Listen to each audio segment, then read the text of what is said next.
It was expected, to be clear, that the Supreme Court was going to strike down these tariffs. The only question is, the only question was, I should say, how big of a rebuke it was to Donald Trump and what tools they left for him to use to try to reconstitute those tariffs. And in this particular decision, we did find that the justices basically said they ruled on two issues.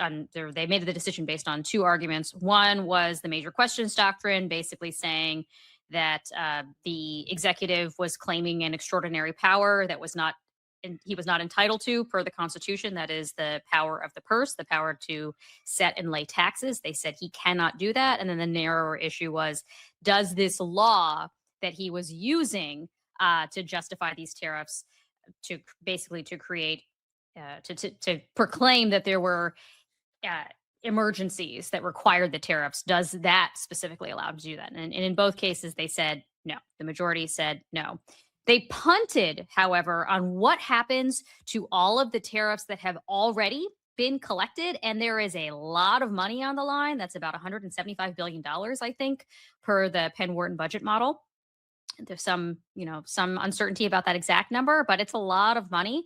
And so it's a little bit unclear what happens going forward to all of that money and how quickly or easily, or if at all, it will be refunded back to companies. And there are a lot of companies that understandably are really hoping to get that money back ASAP, and they have been putting off decisions until they get it back.